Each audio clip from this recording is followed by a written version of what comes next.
My husband's girl best friend told me he's only with me because she was married, so I shattered her delusions and showed her exactly why he chose me to be his wife. My husband's best friend Lily pulled me aside at our anniversary party and destroyed my entire marriage with one conversation. She'd been drinking champagne all night, getting louder and touchier with my husband Jomar.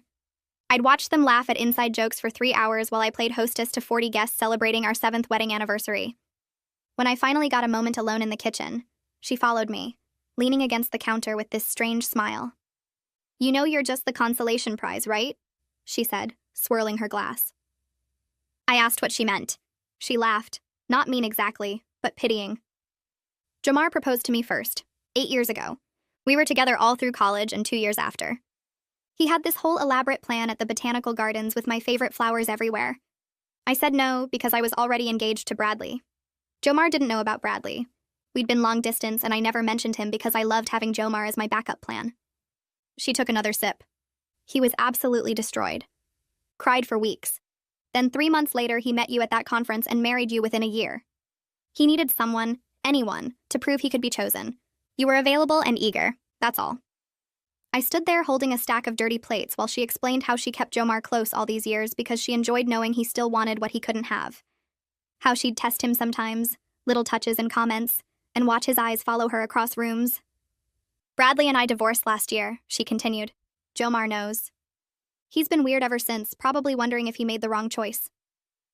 Then she patted my shoulder and walked back to the party. I spent the next 2 weeks watching everything differently. Jomar did stare at Lily when she visited. He did text her constantly, more than he texted me. He kept a box of her college photos in his office drawer. When I brought up maybe seeing less of Lily, he got defensive, said I was being controlling and insecure. Said she was family to him and I needed to accept that. Fine. I started working late, stopped cooking his favorite meals, stopped asking about his day. He didn't notice for a month. When he finally asked if something was wrong, I said no, just busy with the new project at work. He seemed relieved not to discuss it further. 2 months passed like this. Then Lily started showing up more often. Sunday dinners, random Tuesday movie nights. She'd sit between us on the couch. She'd cook in our kitchen wearing tiny shorts and Jomar's old college sweatshirt. I said nothing. 3 months after the anniversary party, I came home early from a canceled meeting. Jomar's car was in the driveway next to Lily's. I walked in quietly. They were in the living room. Not touching, but sitting close on the floor going through photo albums. College photos. "Remember this?" Lily kept saying. "Remember that night? Remember when we thought we'd be together forever?" Jomar was smiling in a way I hadn't seen in years. Young, alive. Then Lily said, "I made a mistake choosing Bradley. We both know that now." Jomar didn't disagree. He just kept looking at the photos. That's when I walked in. They jumped apart like teenagers. I said I forgot some files and went to the office. 20 minutes later, Jomar knocked. "That wasn't what it looked like," he said. "We were just reminiscing." I nodded and kept working.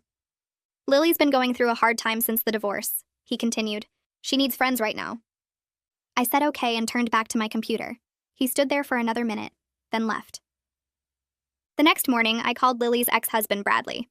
Found him on LinkedIn, sent a message saying I needed to discuss something important about Lily and Jomar.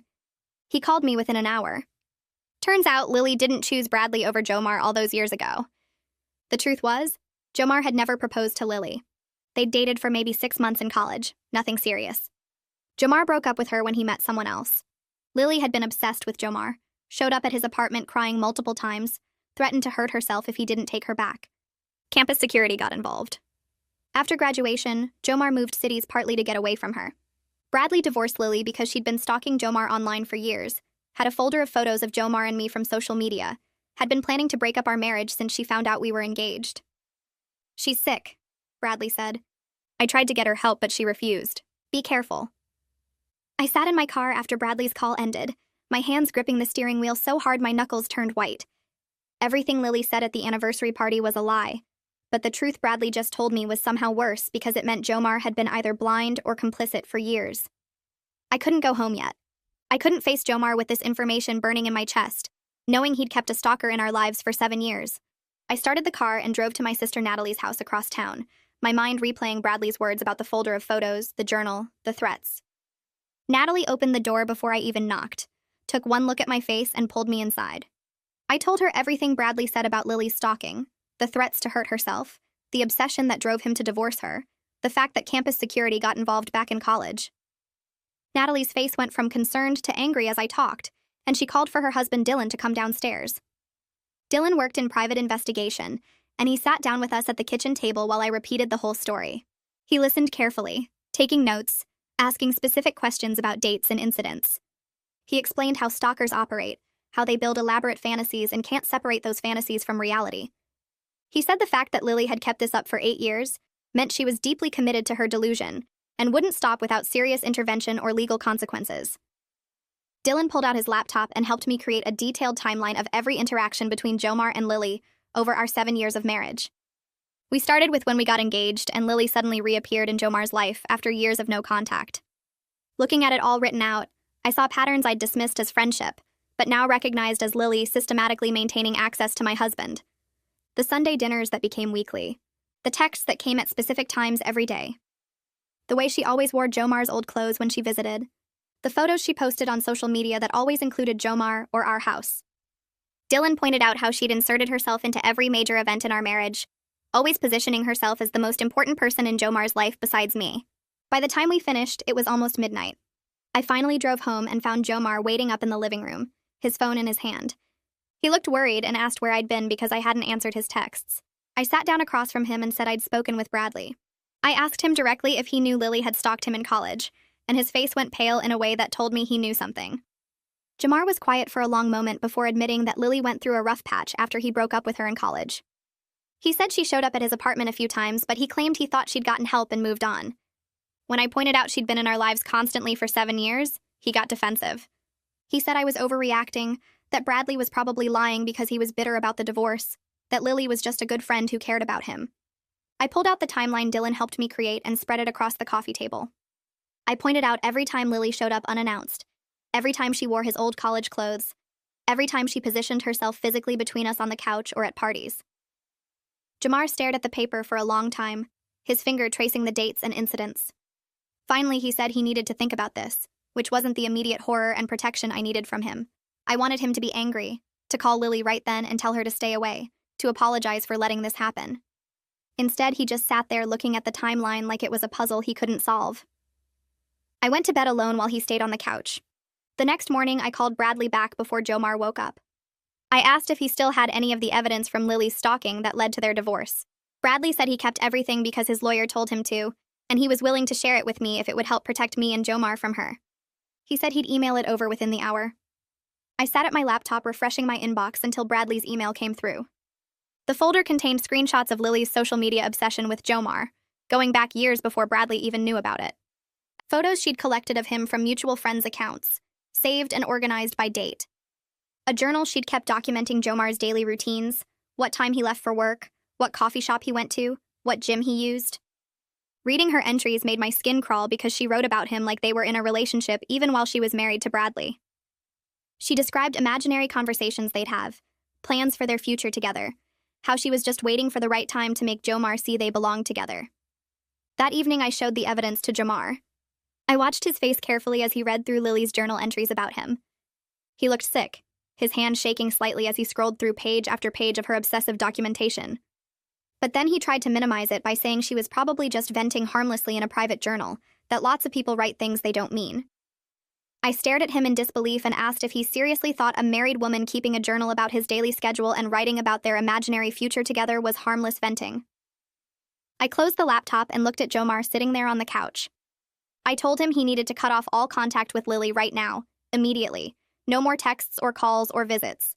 He opened his mouth and then closed it again. He shifted in his seat. He said he couldn't just ghost someone who'd been his friend for so long.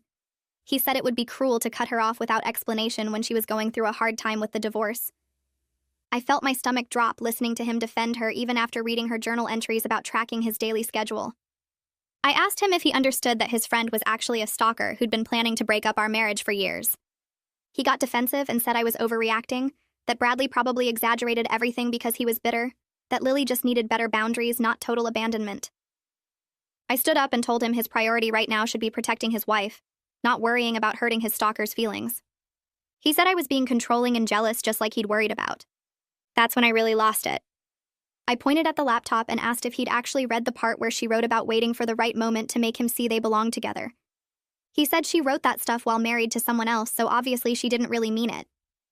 I stared at him, trying to understand how he could be this blind or this willfully ignorant.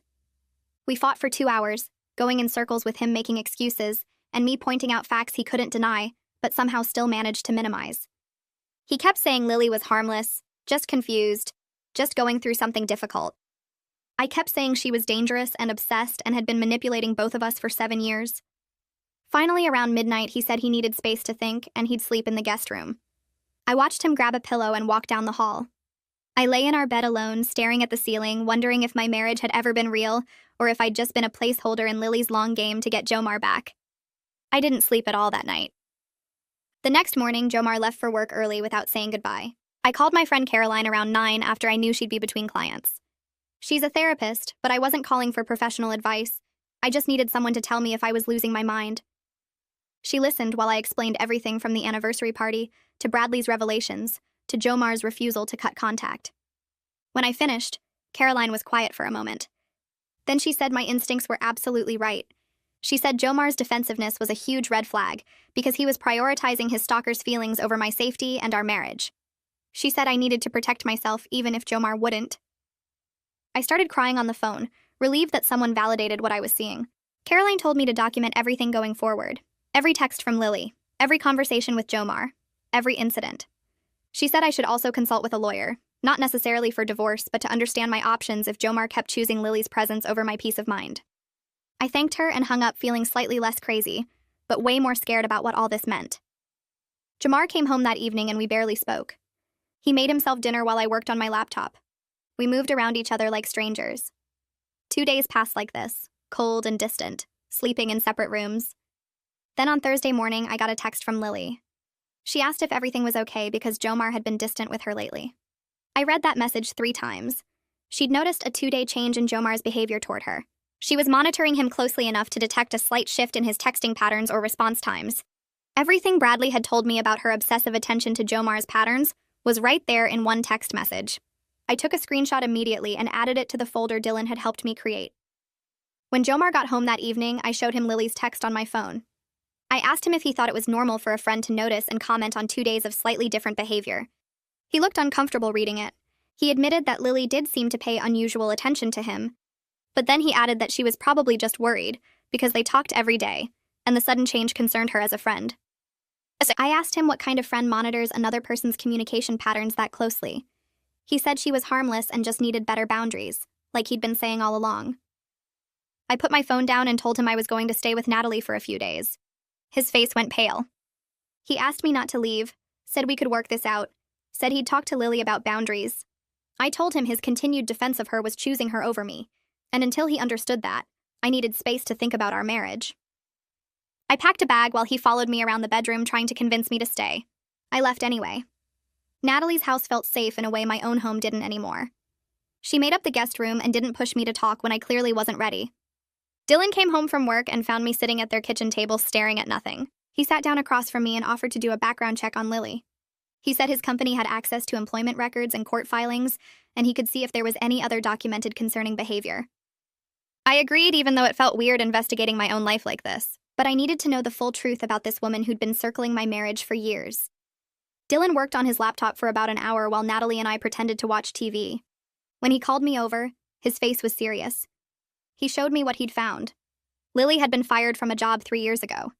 The termination paperwork cited inappropriate fixation and refusal to respect professional boundaries with a male coworker.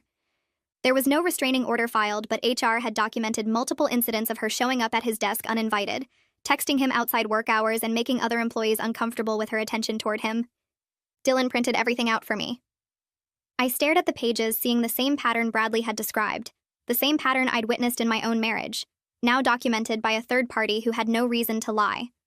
I sent photos of the HR documentation to Jomar that night with no message attached. He called me immediately. I didn't answer. He texted saying we needed to talk. I texted back that he could read the documents and we'd talk when he was ready to actually see what was right in front of him. He couldn't dismiss this as Bradley being vindictive or me being jealous. This was Lily's employer documenting her obsessive behavior toward another man 3 years ago, proving this was who she was, not just some past phase she'd grown out of. Jamar called me 20 minutes later. His voice sounded different, smaller somehow, and he asked if we could meet to talk about everything. He said he'd been looking at the HR documents I sent, and he needed to explain some things he should have told me years ago. I agreed to meet him at a coffee shop halfway between Natalie's house and ours, neutral territory where neither of us had the advantage. I got there first and picked a table in the back corner where we could talk without being overheard. Jamar walked in looking like he hadn't slept, his shirt wrinkled and his hair uncombed. He sat down across from me and immediately started apologizing, saying he'd been thinking about Lily's behavior over the years, and he realized he'd been making excuses for things that weren't normal. He admitted he'd felt uncomfortable sometimes with how much attention she paid to him, how she'd show up places he mentioned going, how she remembered details about his life that even he forgot. But he'd convinced himself he was being arrogant to think she still had feelings for him after all these years, that he was imagining patterns that weren't really there. I asked him why he was finally seeing it now, and he pulled out his phone to show me Lily's texts. Since I'd left for Natalie's house 3 days ago, she'd sent him 17 messages asking what she did wrong and begging him to explain why he was pulling away from her.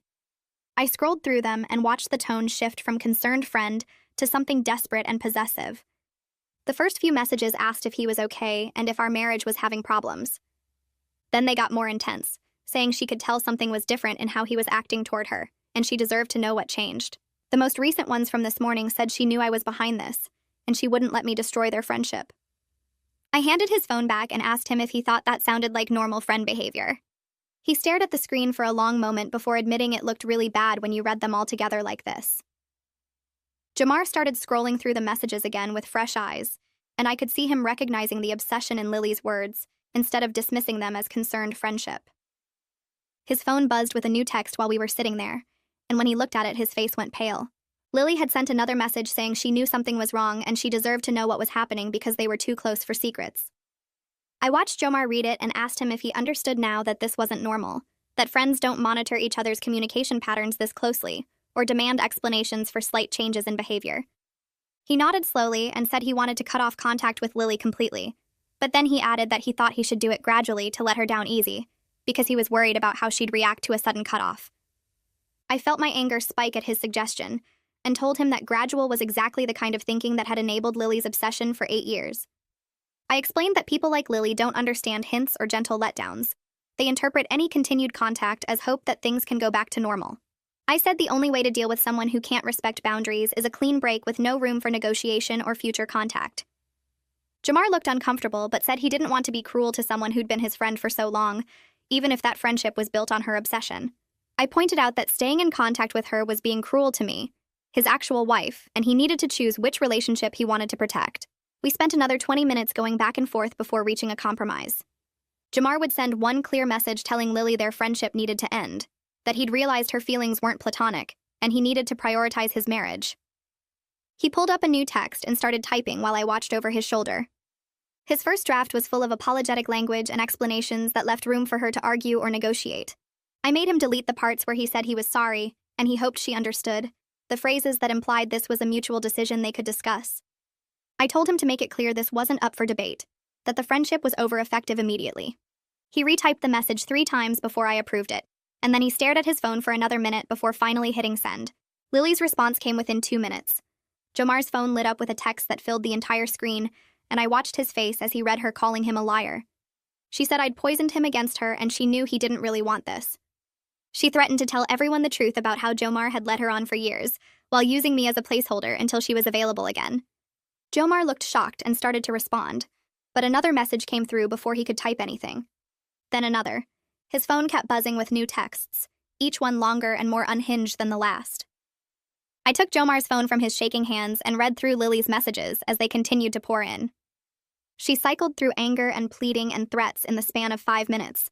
She said she had proof that Jomar encouraged her feelings, that he'd told her he married me too quickly and regretted it, that he'd promised they'd be together once she left Bradley. She claimed she'd saved every text and email where Jomar complained about our marriage, and said he wished things had been different between them. She said she'd show everyone the evidence and they'd all see that I was the villain keeping Jomar trapped in a loveless marriage. I looked up from the phone and asked Jomar directly if any of what Lily was claiming was true. He swore immediately that he never said those things, never encouraged her, never promised her anything.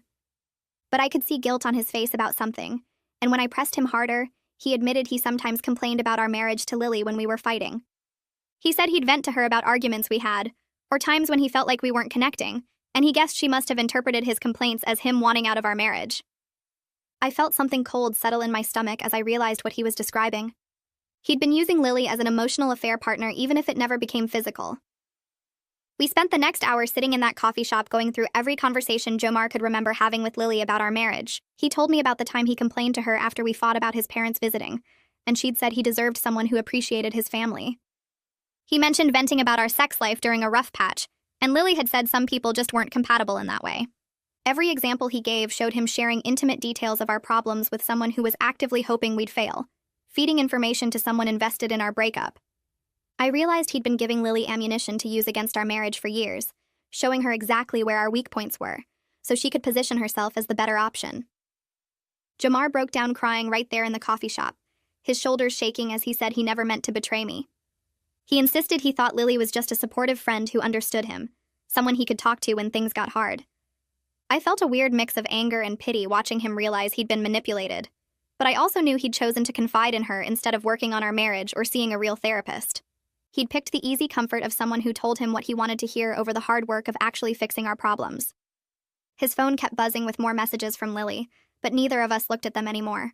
We just sat there in silence while Jomar cried, and I tried to figure out if our marriage was something I even wanted to save, after learning he'd been emotionally cheating on me for years, with a woman obsessed with destroying us. We left the coffee shop around 4 in the afternoon and drove home separately because I needed space from Jomar, even though we were heading to the same place. His phone rang the entire drive home, and I watched in my rearview mirror as he kept declining the calls while gripping his steering wheel. When we pulled into our driveway, his phone had 17 missed calls from Lily, and the voicemails started playing automatically through his car speakers loud enough that I heard them from my own car. Her voice got louder and more frantic with each message, saying she knew I was poisoning him against her and she wouldn't let me destroy their connection. She called him her soulmate, said I was keeping him prisoner in a loveless marriage, and that she'd fight for him no matter what I tried to do. The last voicemail was her crying and begging him to just talk to her for 5 minutes, so she could explain everything. Jomar sat in his car staring at his phone screen like he didn't recognize it, and I walked over and knocked on his window. He looked up at me with red eyes and unlocked the doors so I could slide into the passenger seat. I took his phone from his shaking hands and opened the recording app Dylan had helped me install earlier that week. Then I played back through all of Lily's voicemails while the app captured everything. Jomar listened to her voice cycle through anger and pleading and threats, and I watched his face change as he finally heard how she really sounded when she wasn't performing the role of casual friend. She said things in those messages that no friend would ever say, claiming Jomar had promised her they'd be together once she left Bradley, insisting she'd saved every text where he complained about me, and wished things had been different between them. Jomar kept shaking his head and saying he never promised her anything, never encouraged her feelings, but I could see him recognizing the obsession that everyone else had been trying to show him for weeks now. His hands trembled as he scrolled through the text messages she'd sent during our coffee shop conversation, watching the pattern of her desperation play out in real time. I saved everything to the cloud like Dylan instructed and forwarded copies to my own phone, building the case for harassment that we both knew was coming. Jomar looked sick as he read through message after message where Lily swung between love-bombing him with memories of college and vicious attacks on me, calling me controlling and abusive and saying I'd manipulated him into cutting her off. That evening around 7, we were sitting in the living room trying to figure out our next steps, when the doorbell rang 3 times in quick succession, followed by loud knocking. Jomar jumped up to answer it, but I grabbed his arm and pulled him back down, looking through the window to see Lily pacing on our front porch. She rang the bell again and started knocking harder, calling out that she knew we were home because both our cars were in the driveway. Jomar stood frozen watching her through the curtain while she pressed her face against the window trying to see inside, and I pulled out my phone to call the police. Lily started yelling through the door that she deserved an explanation for why Jomar was abandoning her after everything they'd been through together, saying she'd been there for him through his worst times, and he owed her at least a conversation. Her voice got louder as she pounded on the door, and I gave our address to the emergency operator, explaining that someone was refusing to leave our property after being told the friendship was over. Jomar kept staring at Lily through the window like he was watching a stranger, this woman he'd known for over a decade transforming into someone he didn't recognize at all. The operator told me to stay inside and keep the doors locked until an officer arrived, and I could hear Lily's muffled shouting about how I'd brainwashed Jomar and stolen him away from her. She kicked the door once and Jomar flinched, finally understanding that this wasn't just awkward or uncomfortable, but actually dangerous. The police officer arrived about 15 minutes later, and I watched through the window as he approached Lily on our porch. She immediately switched to a calmer tone, and I saw her gesturing toward our house while talking to him, probably explaining that she was Jomar's best friend and just wanted to check on him. The officer listened for a few minutes, then knocked on our door and asked to speak with us, and Jomar opened it while I stood behind him. The officer took our statement about ending the friendship and asking Lily to stop contact, and he wrote everything down in his notebook, including the voicemails and messages she'd sent. He turned back to Lily and told her she needed to leave our property immediately, explaining that she was trespassing and if she returned, we could pursue charges against her. Lily's face changed from concerned friend to something harder, and she told the officer that she'd been Jomar's best friend for over a decade, and she had a right to talk to him. She pointed at me and said I was controlling and abusive, that I was keeping Jomar isolated from everyone who cared about him, and that the officer should be worried about Jomar's safety, not hers. The officer remained professional and repeated that she needed to leave the property now, and Lily finally started walking toward her car, but not before turning back to shout that this wasn't over. She got in her car and sat there for another minute staring at our house before driving away, and the officer waited until she was gone before talking to us again. He suggested we document everything and consider getting a restraining order if Lily continued trying to contact us, saying he'd seen situations like this escalate before. He explained that the fact she showed up at our home after being told to stop contact was a concerning sign that she might not respect boundaries even with police involvement. After the officer left, Jomar and I sat in the living room in silence for a long time before either of us could talk about what just happened. We ended up staying awake until 3 a.m. going over everything about our marriage, about how we got here, about whether we could actually fix this mess. Jomar apologized for not seeing Lily's obsession earlier, for confiding in her instead of me about our problems, for defending her all those times when I tried to raise concerns about her behavior.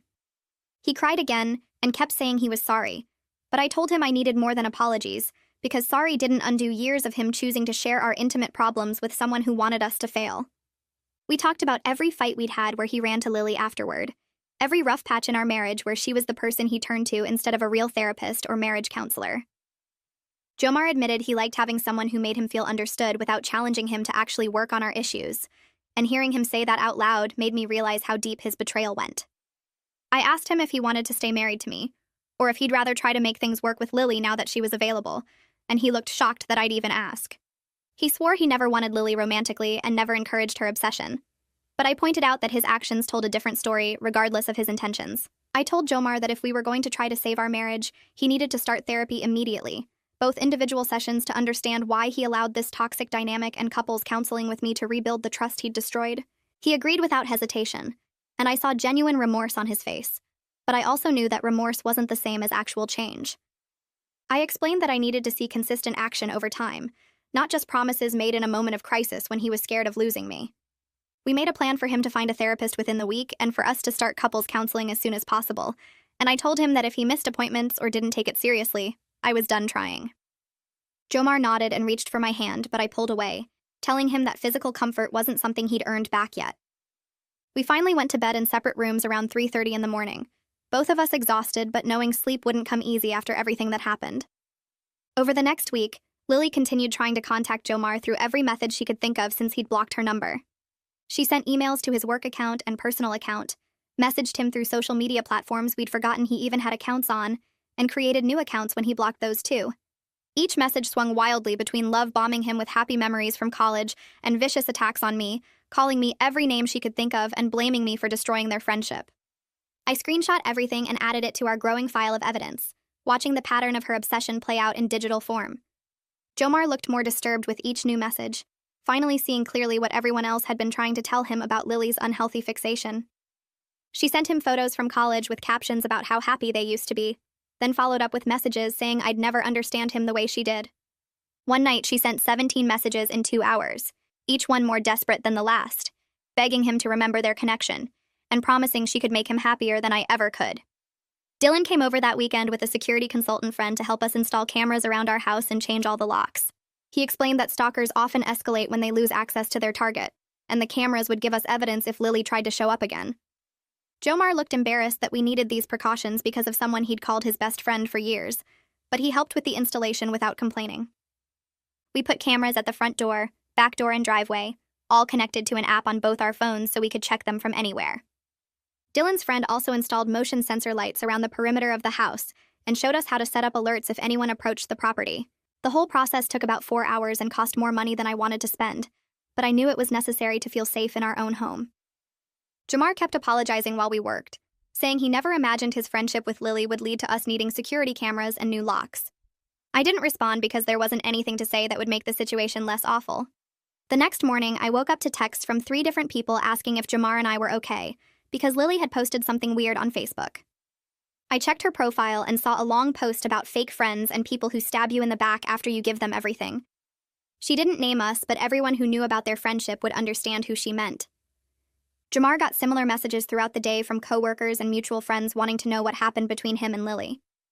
He sat at the kitchen table staring at his phone, clearly stressed about how to respond to people.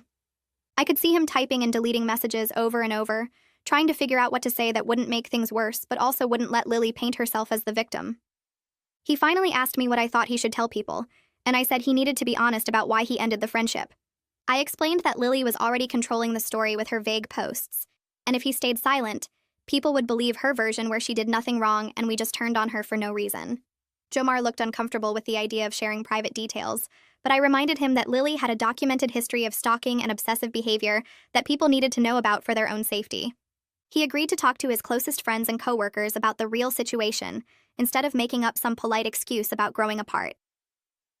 The next day at work, Jamar sat down with his coworker Marshall during lunch and explained everything about Lily's stalking history from college, Bradley's divorce revelations, and her recent escalating behavior. Marshall listened carefully and then admitted something that made Jamar go quiet. He said he always thought Lily's attention toward Jamar seemed too much, like she watched him constantly and got upset when he talked to other women at the office. Jamar asked what he meant, and Marshall described how Lily used to show up at their office building sometimes, supposedly to meet Jamar for coffee, but she'd arrive early and watch through the lobby windows.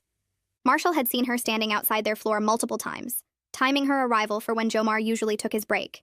He also mentioned that Lily would get this look on her face, angry and hurt, whenever she saw Jamar laughing with female coworkers or talking to the new women who joined their team. Marshall said he brought it up once years ago, suggesting that maybe Lily had feelings Jamar should address. But Jamar had brushed it off, saying Lily was just protective of him like a sister would be. Marshall hadn't pushed the issue because it wasn't really his business, and Jamar seemed happy to keep Lily around. Hearing this made Jamar realize how many signs he'd ignored or explained away over the years. He started thinking about all the times Lily found excuses to touch his arm or shoulder during conversations, how she'd lean in close when they talked even in group settings. He remembered how she'd get quiet and moody during gatherings where I shared happy stories about our marriage, like she couldn't stand hearing about our good moments together. He also recalled her jokes about me not being good enough for him, comments she'd make when I wasn't around about how Jamar deserved someone who understood him better. At the time, he'd laughed them off as Lily being overly loyal to him, but now he saw them as attempts to undermine our relationship and plant doubt in his mind about whether he'd made the right choice marrying me. Jamar came home that evening looking exhausted and told me about his conversation with Marshall and all the red flags he was finally seeing clearly. I felt vindicated but also frustrated that it took this long and this much evidence for him to acknowledge what had been obvious to everyone else. We had our first appointment with Sienna Rowe 2 days later, a therapist who works with couples recovering from betrayal and broken trust. Her office was calm with comfortable chairs, and she started by asking us each to explain why we were there and what we hoped to accomplish through therapy. I went first and explained the whole situation with Lily, from the anniversary party confrontation, through Bradley's revelations about her stalking to the recent escalation after Jamar tried to end contact. Sienna listened without interrupting, and then asked Jamar to share his perspective on what happened. Jamar talked about how he'd maintained the friendship with Lily for years, without realizing her feelings weren't normal or healthy, how he'd dismissed concerns from me and others because he trusted Lily and believed their friendship was genuine. Sienna asked him some tough questions about why he kept confiding in Lily about our marriage problems instead of working through them with me or seeking professional help. She also asked about the emotional needs Lily was meeting that I apparently wasn't, which made Jamar uncomfortable, but he tried to answer honestly. He admitted that Lily made him feel important and admired in ways that felt good, especially during times when our marriage was struggling, and he felt like he was failing as a husband. Hearing him say this out loud hurt more than I expected because it confirmed that he'd been having an emotional affair with someone obsessed with him, even if he claimed not to realize her true intentions. Sienna helped me put words to feelings I'd been struggling to express, explaining that I felt like I'd been in a competition I didn't know existed for my own husband's attention and affection. She asked me to tell Jamar directly how it felt knowing that Lily was always there in his mind as an option or backup plan, even if he didn't consciously think of her that way. I looked at Jamar and told him that every time he defended Lily or made excuses for her behavior, it felt like he was choosing her over me and our marriage. I explained that watching him light up around her in ways he didn't around me anymore made me question whether he actually wanted to be married to me, or if he was just staying because leaving would be too complicated. Jamar's face showed real pain hearing this, and I could see him understanding for the first time how deeply his actions and choices had damaged our relationship and my ability to trust him. Sienna let us sit with that heavy moment before gently guiding us toward discussing what steps we each needed to take to start rebuilding trust and connection. 2 weeks after Jomar sent Lily the message ending their friendship, I received an email from her directly. The subject line said we needed to talk, and the message was long, several paragraphs claiming she had proof that Jomar had pursued her romantically throughout our entire marriage. She wrote that Jomar had told her multiple times that he married me too quickly and regretted his choice, that he'd said I didn't understand him the way she did, that he'd promised they'd be together once she was free from Bradley. Attached to the email were screenshots of text conversations between her and Jomar, and at first glance they seemed to support her claims. I felt sick reading through them, seeing messages where Jomar appeared to be flirting with Lily and complaining about me. But something felt off about the screenshots, so I called Dylan and asked him to come look at them with his investigation experience. Dylan arrived within an hour, and I showed him the email and attachments on my laptop. He spent about 30 minutes examining the screenshots carefully, zooming in on different parts and comparing timestamps. Then he started pointing out inconsistencies that proved Lily had manipulated the images. He showed me how she'd deleted her own messages from the conversations, leaving only Jomar's responses, which looked bad without context. She'd also rearranged the timeline, taking messages from different conversations months apart and putting them together to create a false narrative. Dylan explained that she'd used editing software to make it look seamless, but if you looked closely at the metadata and formatting, you could see where she'd cut and pasted. He pulled up the original conversations on Jomar's phone to compare, and we could see that Jomar's actual messages were innocent responses to things Lily had said first. But without her parts of the conversation, they looked like he was initiating romantic contact. The level of planning and technical skill Lily put into creating these fake screenshots scared me because it showed how far she was willing to go to support her delusion that Jomar wanted her. Dylan said this kind of evidence manipulation was common with stalkers, who need to justify their obsession by convincing themselves and others that their feelings are reciprocated. I saved everything Dylan showed me about the manipulation and added it to our growing file of evidence against Lily. The next day, I contacted Brady Moss, an attorney who handles stalking and harassment cases. Brady's office was downtown, and he had me bring all our documentation, everything from Bradley's original revelations through the recent emails and Lily's violation attempts. He spent over an hour reviewing the timeline we'd created, the screenshots of Lily's messages, the police report from when she showed up at our house, and the evidence of her manipulated conversations. When he finished reading everything, he looked up and said we had a strong case for a restraining order based on Lily's established pattern of obsessive behavior going back years. He explained that the fact she'd escalated after being clearly told to stop contact, that she'd shown up at our home despite warnings, and that she was now creating false evidence, showed she posed a real threat to our safety and well-being. Brady said he could file for a temporary restraining order immediately, and we'd have a court hearing within a few weeks to make it permanent. He warned us that Lily would likely get worse before she got better, because stalkers often react badly to legal consequences, seeing them as further proof that their target is being controlled or manipulated by others.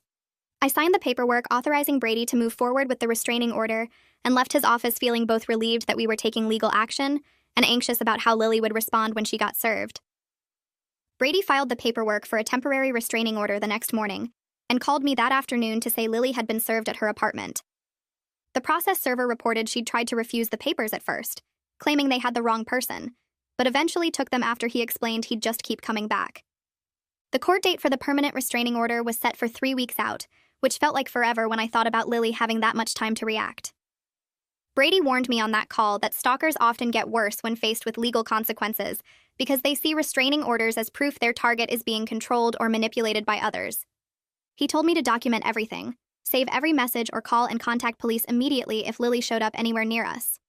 I felt sick thinking about 3 more weeks of waiting and wondering what Lily would do next. Jamar and I spent that evening going over safety protocols Dylan had helped us establish, making sure our security cameras were working and our doors stayed locked. 2 days later, Jomar got a message on social media from an account he didn't recognize with a profile picture of a random landscape photo. The message said Lily just wanted to explain her side before the court hearing, that she deserved a chance to tell her story, that Jomar owed her at least that much after all their years of friendship. Jomar showed me immediately, and we both recognized Lily's writing style in the desperate tone and the way she phrased things. She'd created a fake account to get around the temporary restraining order that specifically said no contact direct or indirect. I took screenshots of everything while Jomar blocked the account, and then I called Brady to report the violation. Brady sounded almost pleased when I told him what happened, explaining that violations this quick after a restraining order is issued actually strengthen our case significantly. He said judges take restraining order violations very seriously, especially when they happen within days of the order being served, because it demonstrates the person is unlikely to comply without serious legal consequences. Brady filed the violation documentation with the court that same day, adding it to our growing case file against Lily. The violation gave me a weird mix of relief and fear, because it proved we needed the restraining order, but also showed Lily wasn't going to respect boundaries even when legally ordered. That weekend, Jomar's parents called after hearing about the restraining order through mutual friends who'd seen Lily posting vague things on social media about betrayal and legal abuse. His mom sounded confused and worried, saying they'd always thought Lily was such a nice girl and a good friend to Jomar. I could hear Jomar's voice get shaky as he explained the whole situation to them on speakerphone, telling them about Lily's stalking history from college, her obsession that Bradley documented during their divorce, her recent escalation after Jomar tried to end the friendship. He finally said clearly what he'd been avoiding for weeks, that Lily was never really his friend, but someone obsessed with him who manipulated her way into our lives, and his parents had unknowingly helped her maintain that access. His mom went quiet for a long minute after Jomar finished explaining everything. Then she apologized for encouraging Jomar to keep Lily close over the years, for inviting her to family events, for telling Jomar he was lucky to have such a devoted friend. She said she'd noticed Lily seemed a bit clingy and possessive, but she thought it was harmless, just Lily being affectionate with someone she'd known so long. Jomar's dad added that he felt guilty for not seeing the signs, and for making Jomar feel like cutting off Lily would be cruel or ungrateful. They promised to support us completely through the court process, and to stop any contact with Lily if she tried reaching out to them. The 3 weeks until the court hearing crawled by with no further contact from Lily, which somehow felt more ominous than her previous constant presence. The morning of the hearing, I put on a conservative dress and Jomar wore a suit, both of us trying to look as credible and stable as possible. Brady met us outside the courtroom and reviewed what would happen, who might testify, what questions the judge might ask. Then we walked in, and I saw Lily sitting at a table with her own lawyer, wearing a soft pink sweater and looking small and sad like she was the victim in all this. Her lawyer was a woman in her 50s who kept patting Lily's hand and shooting angry looks at Jomar and me. When the hearing started, Lily's lawyer tried to paint her as a heartbroken friend who'd been abandoned without explanation by someone she cared about deeply. She claimed Jomar had led Lily on for years with inappropriate attention and intimate conversations, making Lily believe they had a special connection beyond friendship. Then her lawyer said I was an abusive and controlling spouse who was isolating Jomar from his support system and manipulating him against people who genuinely cared about him. I felt my face get hot listening to these lies, but Brady had prepared me for this strategy. Brady presented our evidence methodically, starting with Bradley's testimony about Lily's behavior during their marriage. Bradley walked to the witness stand looking nervous but determined, and he brought a thick folder of documentation from their divorce proceedings. He described finding Lily's folder of Jomar photos, hundreds of images saved from social media going back years. He explained about the journal where Lily tracked Jomar's movements and routines, writing entries like they were in a relationship even while she was married to Bradley. The judge listened carefully, asking Bradley specific questions about dates and details, and I watched Lily's lawyer realize their victim narrative was falling apart. Bradley's voice stayed steady as he explained that Lily's obsession with Jomar was the primary reason he filed for divorce, that he'd tried to get her help, but she refused to acknowledge her behavior was problematic. When Brady showed the judge Lily's recent messages and the fake social media account she'd created to violate the temporary restraining order, I saw the judge's expression harden. He looked at Lily and asked her directly why she'd contacted Jomar after being legally ordered not to, and she started crying, saying she just wanted closure and didn't think one message counted as real contact. The judge granted a 3-year restraining order without much deliberation after that. He told Lily that her behavior showed a clear pattern of obsessive fixation that required serious intervention and consequences. He ordered her to stay at least 500 feet away from both of us, from our home and from Jomar's workplace, with absolutely no contact, direct or indirect, through any means. Lily started crying harder, telling the judge he didn't understand that she and Jomar had a special connection that went back years, that I'd manipulated everyone against her by lying about her intentions. The judge's face got stern, and he warned Lily that any violation of this order would result in immediate arrest and criminal charges, that her behavior in court was only confirming his decision to grant the restraining order. Lily's lawyer had to physically guide her out of the courtroom while she kept looking back at Jomar with tears streaming down her face. Walking out of the courthouse into the bright afternoon sun, I felt relieved that we finally had legal protection, but not victorious because I knew a piece of paper wouldn't magically fix Lily's obsession with my husband. Jomar held my hand tight as we walked to the parking lot, and he said he was sorry for all of it, for not seeing the truth about Lily sooner, for putting me through months of fear and doubt, for letting someone dangerous stay in our lives so long. I believed he meant the apology, even though sorry didn't undo the damage or erase the months of manipulation we'd endured. The weeks that followed the courthouse hearing felt like learning to live in a different house, even though we never moved. Jomar called a security company the next day, and 2 technicians spent an afternoon installing cameras around our property. Front door, back door, driveway, all the angles where someone could approach without us knowing. I watched the feeds on my phone that first night, checking them every 20 minutes until Jomar gently took my phone and reminded me that constant checking wouldn't make us safer, just more scared. We started going to therapy every Thursday evening with Sienna, sitting on her comfortable couch that somehow made hard conversations slightly easier to have. Jomar began telling me everything without me having to ask, texting me when he left work, calling if he'd be 10 minutes late, showing me his phone when it buzzed even though I didn't request it.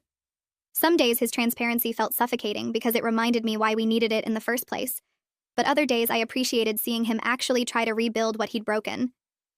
Natalie called me every few days just to check in, sometimes talking about normal sister stuff and sometimes letting me vent about how angry I still felt, even though Jomar was doing everything right now. She reminded me that healing wasn't linear, that some days I'd feel okay, and other days I'd want to scream, and both reactions were valid after what I'd been through. Caroline met me for coffee twice a week, listening to me process the weird mix of loving Jomar while also being furious at him for not protecting our marriage sooner. She never told me what to do, just sat with me in the mess of it all, which helped more than advice would have. During one therapy session, Sienna asked us to practice a communication exercise where we had to express difficult feelings without getting defensive or shutting down. Jomar went first, admitting he felt pressured to be perfect in our marriage, like any mistake or bad mood would prove he wasn't good enough. So Lily's constant admiration felt easier than facing his own insecurities with me. I listened without interrupting like Sienna instructed, even though part of me wanted to point out that his discomfort didn't excuse confiding in someone obsessed with him.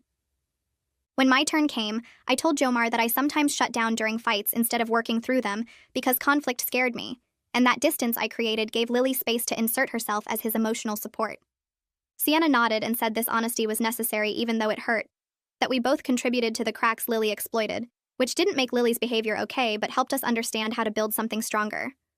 The work felt exhausting, sitting in that office every week picking apart our marriage and our individual issues, but slowly I started seeing small changes in how we talked to each other at home.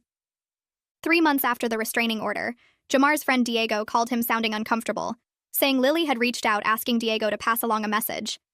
Diego told Jomar he'd refused and actually decided to cut ties with Lily completely after Jomar explained the full situation about her stalking and obsession. Jomar immediately called Brady to report the attempted contact, and Brady documented it as another violation of the restraining order's terms about indirect contact through third parties.